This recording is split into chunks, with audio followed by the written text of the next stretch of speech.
곽수종의 뉴스 정면 승부. 곽수종의 뉴스 정면 승부.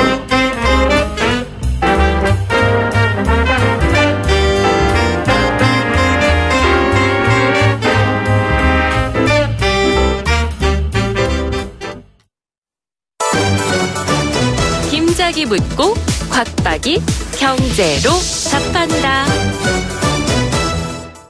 주파수 94.5 YTN 뉴스 FM 곽수종의 뉴스정면 승부 3부 시작하겠습니다. 김 작가가 저에게 질문 주는 시간입니다. 김 작가 질문 주세요. 네, 김 작가입니다. 국민연금공단이 스튜어드십 코드 도입을 추진할 것으로 보인다고 하는데요. 이게 이 개념이 뭔지 궁금하고요. 네. 이 스튜어드십 코드가 도입되면 국민연금이 좀 더 투명해질 수 있는 건가요?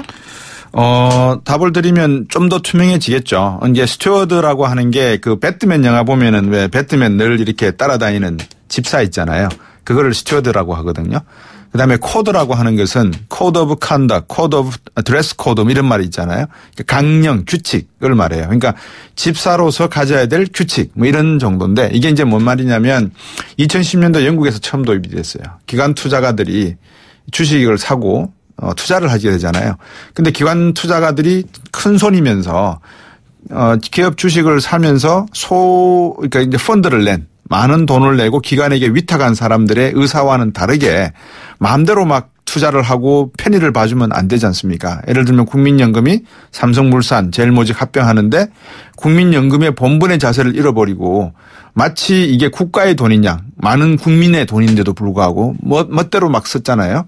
이제 이런 것들을 조금 더 규제하고 그러니까 투명하게 하는 하나의 법이 강령이다라고 보면 될 것 같아요. 그래서 조금 더 국민연금도 앞으로 투자를 하는 데 있어서 많은 투자자들에게 또 연금 보유자들에게 어떻게 기업과 대화를 하고 있고 어떻게 기업을 선택했는지를 보다 투명하고 솔직하게 보여주게 그런 규칙을 만들자. 아마 이런 내용을 갖고 있는데 우리나라에서도 아마 기업 쪽에서는 좀 꺼려할 것 같아요. 왜냐하면 정보를 많이 공개해 줘야 되잖아요. 나눠 줘야 되고 그죠? 그래서 기업 쪽에서는 좀 반대하는 것 같고 찬반 논란이 있는 것 같습니다. 근데 이게 아직까지는 전 세계적으로 크게 확산되어 있다기보다도 물론 선진국에서는 많이 시행을 하고 있는데 우리나라는 좀 더 고민해야 할 필요가 있는 부분이 있다. 왜냐하면 금융시장이 그렇게 투명하게 발전되어 있지 않기 때문에 한쪽이 너무 투명해버리면 다른 쪽은 또 불균형스럽다는 게 일부 기업하는 분들의 변명인 것 같습니다. 오늘도 어려운 질문해 주셨습니다. 고맙습니다. 지금 여러분께서는 경제학자 곽수종 교수가 진행하는 YTN 뉴스 FM 곽수종의 뉴스 정면 승부를 듣고 계십니다.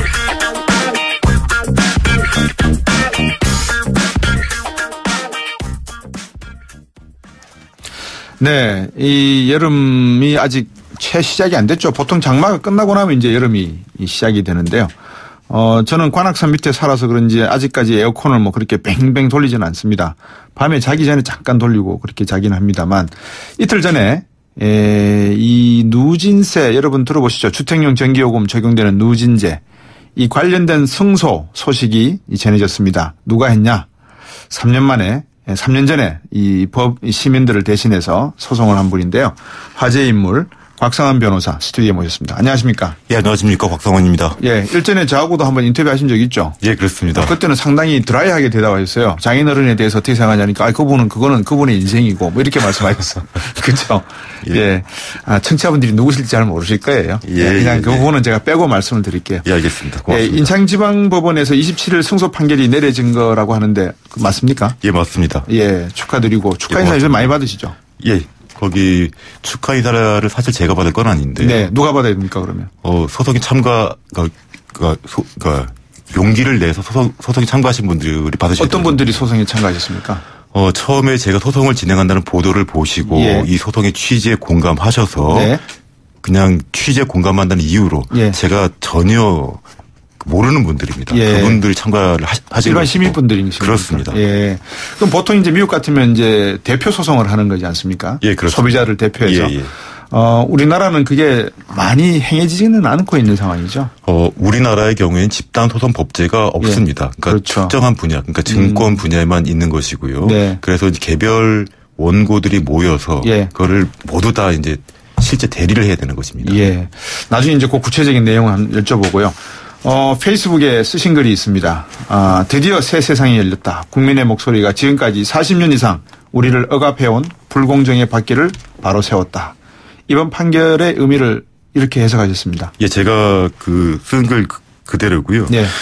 일단 주택용 전기요금에 있는 누진제는 네. 이미 40년 이전에 도입이 된 것입니다. 네, 40년 전에요. 예, 그러니까 1972년에 도입이 된 것인데요. 예. 그때부터 지금까지 40년 동안 적용이 되어 오다 보니까 사람들이 네. 불공정성을 인식을 못했던 것이고, 예. 그러니까 전기 사용은 단순한 물건의 소비인데 예. 죄책감을 느꼈다는 것이죠. 예. 내가 얼마나 적정한 소비를 하는지, 혹은 과소비를 하는 것인지. 에 대한 인식도 못한 채 네. 무조건 전기를 아껴 씁시다. 예. 조금 많이 쓰면은 죄책감을 느끼도록 일종의 종교화된 것이었습니다. 네. 그러한 불공정의 단계를 넘어서 종교화된 것을 바꿨다는 데 큰 의미가 있는 것입니다. 예. 제가 말씀하시는 가운데 캡코 한국 전력공사라 그래야 되나요? 예. 제가 웹사이트를 열어보니까 주택용 전력에 관계된 기본 요금, 예. 전력량 요금 이렇게 두 가지로 나눠져 있거든요. 예, 그렇습니다. 200kWh에 이하에 사용했을 경우에는 910원, 예. 201에서 400kW는 1,600원, 예. 400kW 초과 시에는 7,300원 예, 예. 그렇게 돼 있거든요. 전력량으로는 처음 200kg까지는 93원. 예. 그다음에 200kg까지는 188원. 예. 400kg 초과할 때는 280원 이렇게 돼 있는데 어느 요금에 적용을 받는 겁니까 그러면? 지금 전기요금 약관은 지난해 그러니까 네. 2016년 12월 1일부터 적용되는 약관이고요. 예. 그것도 이제 제가 소송을 진행한 이후에 변경한 것입니다. 그렇군요. 실제로 이 사건 이번에 판결 선고난 사건에서 예. 재판장님께서 끊임없이 예. 한전 측에게 예. 누진제 요금이 정당한 것이면 왜 개편을 했는지 그 이유를 제시하도록 수차례 명령을 하셨습니다. 네. 하지만 아무런 답변도 하지 않았습니다. 예. 그 이유는 뭘까요? 지금 제 추측컨대는 예. 원래 누진 요금 단계 자체가 굉장히 위법한 것이고 예. 특히나 지금 말씀하셨습니다만 단계를 임의적으로 설정을 하고 예. 요금을 폭증하는 체제입니다. 예. 그것도 개편이 됐기 때문에 이나마 작아진 것인데 네. 과거는 100kW가 실제 차이가 얼마 나지 않습니다. 예. 100kW를 단위로 해서 예. 요금을 계속적으로 폭증시켰다는 것이거든요. 예. 그렇기 때문에 제가 표현을 드리자면 네. 실제 전기 사용자는 얼마나 사용하는지도 모르지만 모르죠. 전기요금을 설정하고 있는 한국전력공사가 정한 단계에 따라서 네. 죄책감을 느끼면서 더 많은 요금을 냈다는 것입니다. 제가 말씀할 때 가정용을 보고 이제 상업용을 보니까 가정용의 10분의 1 수준으로 내고 있더라고요. 상업용을. 전체 통계를 보면 그렇습니다. 예. 방금 말씀하실 때 또 6단계 누진제 방식을 지금 적용하고 있는 겁니까 저희들이? 그러니까 지난 10년간 예. 그러니까 작년 12월부터는 지금 현재까지는 3단계인데 예. 지난 10년간을 기준으로 하게 되면 예. 6단계 혹은 7단계 요금이 있었습니다. 야. 그리고 1단계 전기 요금에 그러니까 네. 지금 말씀하신 것처럼 기본 요금과 전력량 요금이 있는데요. 네. 기본 요금을 기준으로 1단계와 6단계를 비교를 하게 되면 예. 대략 한 50배 가량이었고 그렇죠. 전력량 요금을 기준으로 하게 되면 1단계와 6단계가 네. 형식상으로 예. 배율을 보면 11.7배 였다는 것입니다. 네. 하지만 근데 네. 1단계를 사용하고 있는 전기 사용자와 네. 6단계 이상을 사용하고 있는 전기 사용자의 실질 요금 배율은 네. 그것이 최소 50배 이상인 것이고 100배가 될 수도 그렇죠. 있는 것입니다. 사용량을 얼만큼 했냐에 따라서 그만큼 그렇습니다. 차이가 나는 거죠. 제가 지금 열어보고 있는 게 정확한지는 모르겠는데 1단계에서는 60원 정도, 61원 정도인데 킬로와트당. 예. 6단계에서는 710원 정도. 예. 이 차이만 놓고 봐도 12배 차이가 나거든요.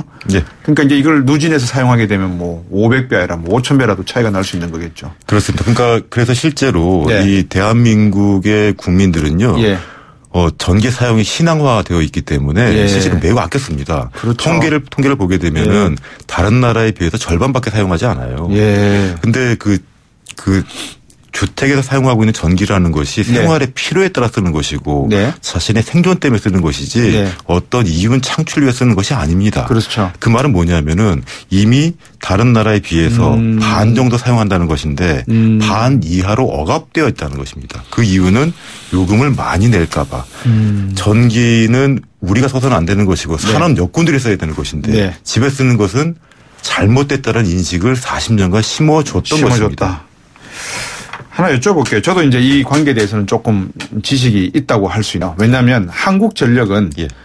일정한 ROR 방식으로 일정한 수익을 늘 보장받는 조건으로 요율을 만들어 놓습니까? 아니면 자기들이 잘 팔면 뭐 실적에 의해서 요금을 정리할 수 있도록 그런 요금 체계를 가지고 있는 겁니까? 이거는 누가 관리 감독하고 공정거래위원회가 관여하는 부분은 없습니까? 예, 지금 전기요금, 예. 그리고 전기요금 원가에 대해서 관심을 갖는 분들이 참 많습니다. 예. 첫 번째 이제 지금까지 패소 판결의 이유가 네. 전기요금 원가를 알 수 없다는 것이 이유였습니다. 그러게요. 전기요금 원가와 관련한 자료는 사실 한국전력공사가 예. 단 한 번도 외부로 공개한 적이 없습니다. 미국은 다 공개합니다. 대한민국에서는 예. 한국전력공사의 전기요금 원가 자료는 아무한테도 공개하지 않습니다. 심지어 국정감사에도 제출하지 않습니다. 뭐 그런 법이 다 있습니까? 그건 모르겠습니다. 제가 일단 확인할 수가 없기 때문입니다. 예. 일단 근데 전기요금 원가는 사실 사건의 쟁점도 아닙니다. 그렇군요. 예, 쟁점도 아닌데 일단 제가 원가 말씀이 나왔으니까 말씀을 드리자면 한전이 말하고 있는 전기요금 총괄 원가라는 게 있습니다. 그런데 그건 한전의 적정 이윤을 포함한 개념입니다. 이윤이 포함되어 있는데 그 원가의 적정성 여부도 알 수가 없는 것이고요. 그렇죠? 심지어 감사원 자료를 보면요. 이런 얘기가 나옵니다. 2005년부터 2011년까지 전기요금 총괄 원가가 약 6조 6,500억 원이 과다 계상되었다고 감사 결과가 나옵니다. 돈 많이 벌었네요. 배당금 많이 주는 이유가 있었네요. 그러니까 이게 총괄 원가에는 적정 이윤이 포함되는데 그렇죠. 그것도 6조 원 이상 과당 계산이 됐다. 이야. 0435번님이 재작년 아이 낳고 여름에 낳고 아기 때문에 거의 온종일 에어컨을 틀었더니 한 달 전기요금이 몇십만 원 나왔던 기억이 납니다. 재판 참여한 개인들은 얼마씩 돌려받게 됩니까? 제가 대략 통계를 내보면요. 만약에 한 달 전기요금이 5만 원 정도 나오신 분이면 대략 3만 원 정도 반환받을 수 있습니다. 이야. 그럼 지금 반대로 말씀을 드리면 그동안 얼마나 많은 전기요금을 냈는지 아실 수가 있는 것입니다. 어떻게 이런 일이 벌어지죠? 대명천지에. 저도 처음에 소송을 기획하고 연구하기 전까지만 해도 저도 전혀 몰랐습니다. 저는 당연히 전기는 아껴 써야 되는 것이고 전기요금 마치 세금처럼 납부를 했던 것입니다. 저는 처음에 2012년에 제 아내가 집에서 전기요금 많이 나왔다 그래가지고 저는 좀 의아했습니다, 굉장히요. 그러니까 집에서 그렇게 전기를 많이 쓰는 편도 아닌데 왜 많이 나왔다고 불평을 할까.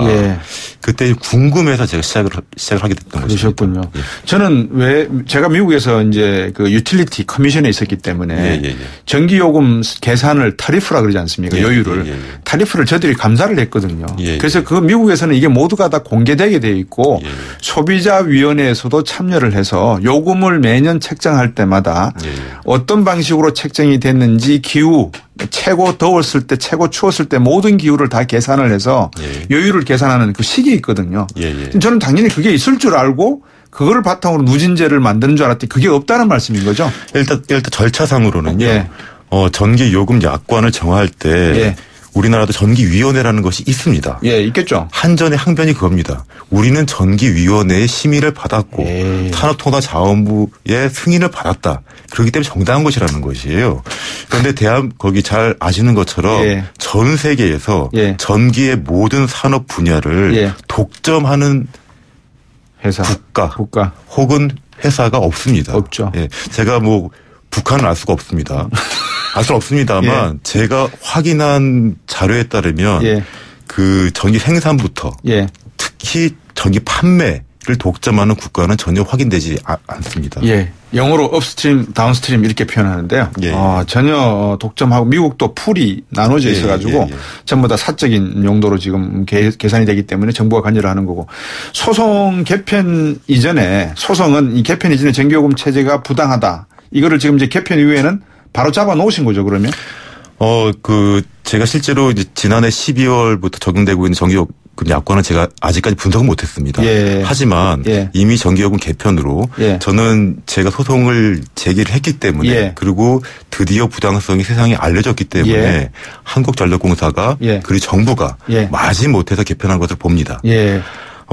이미 그 종전의 전기요금 체계와 지금 현재 적용되고 있는 전기요금 체계에 따르면 예. 한국전력공사는 매년 2조 원 가량의 영업이익이 줄어든다고 합니다. 그 말은 반대로 이야기하게 되면 전 국민은 이미 1년에 2조 원 가량 절감하는 것입니다. 각 가정당 한 달에 2만 원 가량이라고 합니다. 그래놓고 자기들은 10조 땅 팔고 돈 없다고 그러시는 것 같은데. 한국전력공사가 적자라고 하는 경우에도 제가 실제 적자인지는 알 수는 없습니다만 없죠. 이미 거기서 말하는 적자의 개념은 한국전력공사의 적정 이윤이 포함된 내용이다. 내용이라는 것입니다. 어떻습니까? 지금 만약에 청취자분들 중에서 우리 곽상은 변호사가 제기한 이 소송에 늦게라도 참여해서 5만 원 중에 3만 원을 돌려받을 수 있다니까 나도 그럼 늦게라도 지금 참여해서 할 수 있습니까? 당연히 할 수 있습니다. 제가 지금 최근에 판결 선고 난 엊그제 판결 선고 난 사건의 경우에는요. 불과 7개월 동안 시행된 약관의 위법성을 인정받은 것입니다. 7개월 동안에 가장 많이 받으신 분이 450만 원입니다. 와우. 예. 그만큼 많이 했다는 것이거든요. 그럼 어떻게 하면 돼요? 지금 전화번호 알려 드릴까요? 법률사무소?